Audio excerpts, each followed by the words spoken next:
Welcome back to the lounge, everybody. My name's Sean.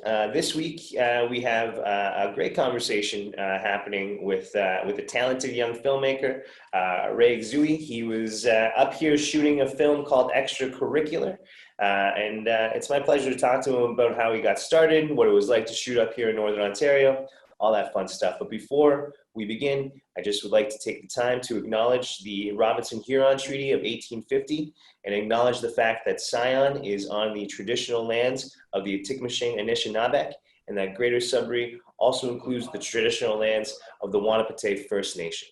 The lounge has been a blast. We're gearing up for Cinefest and showing some films soon. So with me is Ray Xue. He's based in Toronto. Was shooting up here recently. Did a really cool, kind of nasty, fun horror movie called Extracurricular, and is a bit of a genius when it comes down to special effects. So it's my pleasure to introduce Ray. Ray, how you doing, man? Good. Thanks for having me, Sean. Of course, dude. It was great. You first kind of entered my orbit. A lot of friends I knew worked on the production that you shot up here. Right. It was produced by Jason Gillet. My friend Will was involved in it. That's how I heard about you. And then after watching the movie and getting to know you, I wanted to have you in the chair today to talk a little bit about what your career is like and your experience shooting up here. First and foremost, can you kind of give a little background to everybody about who you are and what it is you like to do? Sure. Yeah. I'm Ray Xue. I would call myself a director, film director, and a visual effect artist. I started really just making short films and videos in high school. I really fell in love with a lot of the Christopher Nolan's movie, and I just figured I would be really cool if this is something I can do as my life. I went to school at Toronto Film School. Unfortunately, I didn't finish. I think I got sidetracked a lot, wanted to make more short films, and I just decided to, instead of try to learn how to be a DP or the technical aspect, I kind of just jumped the gun and left school and went outside to just make as many YouTube videos and then short films as possible on my own. And yeah, and I just kind of learned as much as I could along the way. Learned how to do visual effects on the internet, and before you know it, I was just making enough content that I got recognized by an agent, and he signed with me, and he got me the job for Extracurricular, and here we are. That's rad. Your first film, I was reading your bio talking about going to the Santa Fe Short Film Festival in New Mexico. Your first short film, it said, was called Fear. How was that experience, taking something that was one of your first things and bringing it down there? That was an interesting experience because we kind of made the short film just for fun. It was a bunch of friends, so we wanted to do like a little horror film. We had zombies, guns, and just we were just having a good time. We had no idea what we were doing really, and we made the film. Looking back, it was just something that we wanted to do for ourselves. But when we finished it, we weren't really sure what to do with it, so we kind of just just to see what would happen. We sent it to a few festivals, and Santa Fe just came back. It's like, hey, we love the film. We would love to play it. And at the time, we were too young to fly down, so I didn't really think much about it. I didn't actually attend the festival. I just got an email one morning saying, congrats, your film won Best Picture at the Short Film Festival. And it was just kind of just strange and surreal. I couldn't really believe it happened. It still doesn't feel like it happened because it never felt like I was physically there to experience all of that. It felt like it was a prank almost, but it was a huge honor, and I had a really great time making that film. And I think that really kickstarted this momentum, wanting to just make content for myself with my friends, and it's really just having a good time by the end of it. And you said you got an agent that led you to Extracurricular up here in Sudbury. Had you ever been to Northern Ontario before coming up here to shoot? I don't think I even knew the existence of Sudbury before the film.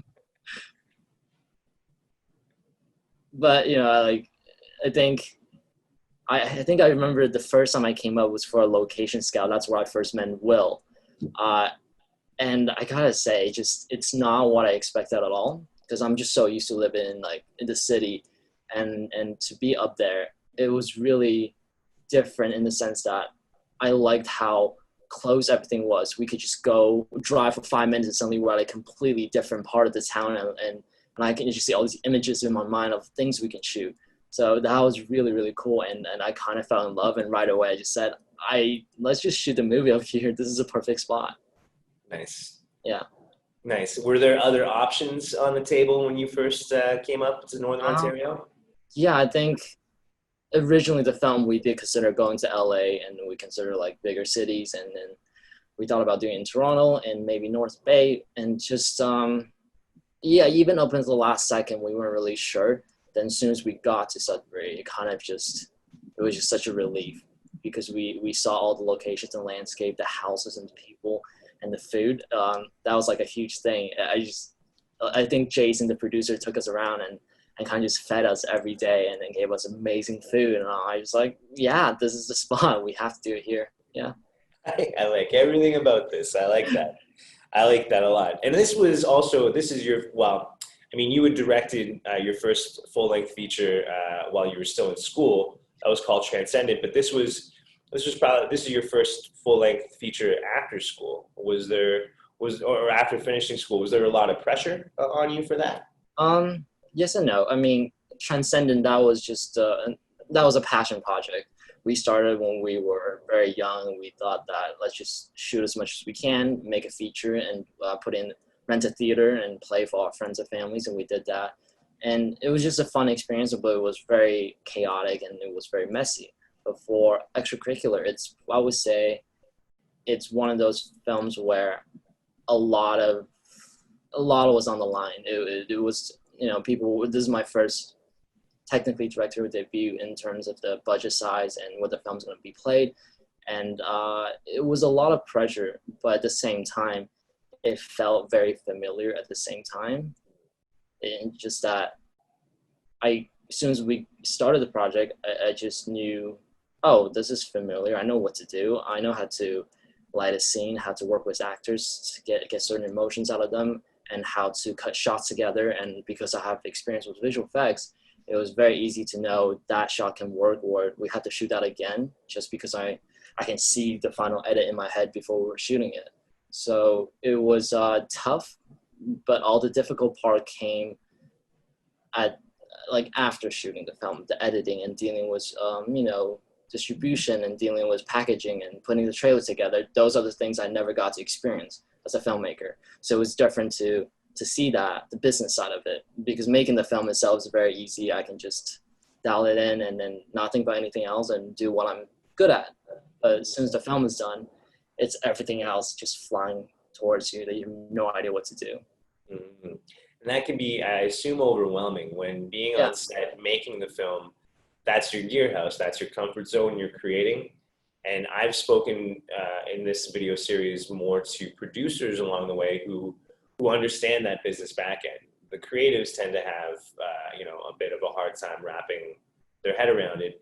Did this experience on extracurricular prepare you for the next time you do something in this commercial space? Oh, absolutely. I think I will be a lot less nervous about going into the film and making the film itself, just because I realize it's what you're comfortable with, what I'm comfortable with doing. And then it's really just knowing that outside the image, outside the pictures, there are another aspect of it, and you have to be fully aware, you have to be respectful, you have to be considerate and try your best to work with people, because that's so important. You have crew members, actors, and producers, and there's a huge team behind the film, and you have to keep an open communication with everybody and make sure that everyone's on the same page, so that it's not just you trying to make a film, but you're making a film with everybody and making sure we're all in line with the vision and what the film is. Mm-hmm. What was it like working with Northern Ontario crews? Most of the stuff you shot has been down south. Was it a culture shock or a change when you came up here? I don't think there's a really difference in terms of technical skills, experience. I find there's no difference in that sense. Everyone was really great. They're really skilled and experienced at what they do. They're very talented, really. But the only culture shock would just be how nice and like how open everyone is, because I'm not used to people just fully excited and happy to see you. They want to come and give you a hug every morning, just like, how's it going? How's your day? It just didn't feel like I was working with them. It felt like these were my friends, and I just got to make a movie with these people, even though I just met them. It was really nice in that sense, and I still keep a really close touch with a lot of the people from Northern Ontario, like Will, Craig, and a lot of the friends I made along making this film. Mm. Yeah. Yeah, and that's something that I think we take pride in up here in Northern Ontario, is the fact that our crews and the people involved are so friendly and enthusiastic about this. Yeah. And I know, we talk about Will Andrews is a director, writer, also locations manager. We're talking about Craig has moved up in the world, in the gripping world, and is starting to do some really exciting things on his own. There's a camaraderie and a team vibe here. And I know that, when I was introduced to you and they talked so highly of you, it's always nice to have some Southern Ontario folks become a bit of a part of the family. So you're in now, and we hope you come back. Are you planning, or is there anything in the future once production starts back up? I know we're starting slowly, but would you have any aspirations or plans to come back up here to Northern Ontario to shoot? Yes, absolutely. I think what I got out of Northern Ontario the most is just that it kind of knocked that idea of geography out of my head, just because before I used to think certain movies has to be shot in the city or in certain parts of the world. But after this, I just feel like it's not so much of where you're going, but rather being comfortable with the people, familiar with the environment.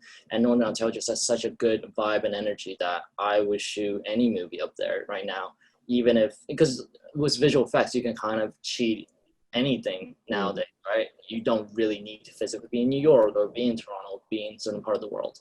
It's really just having that familiarity, that family, that like trust and bond with your crew members and the filmmakers, to know that you can achieve anything, but as long as you have the right people in your corner fighting for you. I think that's more important. That's why I would really love to have another project up in North and just do it the way I want to do it, and with people I like and people I care about who feels the same way about me. Awesome. What kind of, despite where you may go, what kind of stories are you interested in telling? What genres attract you? What's the emotional hook that you like to see? I mean, I've done quite a few horror films, but I think I would really love to try more coming of age sci-fi. I love sci-fi, but at the same time, I don't want to do too much green screen visual effects. I do want to be more grounded, and then let the story, let the characters develop, and yeah, I'm really interested to see what kind of stories I can tell. As a special effects guy, you were saying you were kind of self-taught. What resources did you use to learn this process? I mean, I started just a little after YouTube became a thing, so it was quite a while ago. I didn't have as much resources as I would nowadays. So I would recommend, just going on YouTube, learning After Effects to start off, learning how to edit on Premiere, the basics. And then, there's a lot of tutorials out there for Blender, for Nuke, for Houdini. These are all great softwares for visual effects. But one website I think really kind of helped me on learning everything I know so far is Andrew Kramer's videocopilot.net. He's a pretty popular guy, and he creates a lot of his own tutorials, content, and then plugins. And just, yeah, I think anyone who wants to learn visual effects, if you can just go on his website, Video Copilot, and just learn even like 20% of what he's teaching, it's a really good starting point. Nice, because that's something, I mean, like coming from a film background and going to school for it, I understand the basics of editing, I understand storyboarding, I understand those types of things. I think visual effects, and I'm just speaking personally, has been almost overwhelming for me to understand and grasp that. So, meeting people who have all those different toolkits, all those different skills, like you put together the team, someone's really great with script writing, someone's got a great eye for the camera, and then someone could put it together in visual effects afterwards. It seems like you've created a good niche for yourself. And then also as a director, does that change how you shoot things, knowing visual effects? Yeah, I think even if, as a director, if you don't really know visual effects that well, I think it's still really important to learn as much as you can, try to understand the basics and then the concept of visual effects. You don't necessarily need to know how to do the effects technically, but if you know what's possible, what's available, you actually save a lot of time on set, which I think is the most important part of shooting, is having extra time. Because a lot of times you just want more takes with actors and more flexibility. But there are things that's preventing you had you just understand, oh, this shot, we don't need to do it again. Although the shot was ruined, I know what's possible to save it in post. And I know the cliches, we can fix it in post, but at the same time, if you don't know what can be fixed in post, it's kind of a little harder to just say that. Because sometimes there are things that cannot be fixed in post whatsoever. You just have to get the play, shoot the footage, get it right. But then there are times you look at it and say, I know that looks really bad, but I promise you it's going to be great once we fix it. So that gives you the time to just say, we got what we need, let's move on. We have a long day ahead of us. So I think that's really important. Oh, I agree. Yeah, because you don't want to burn everybody out. 12, 14-hour days on a film set, that grinds everybody down. Yeah, absolutely. Absolutely. I understand that.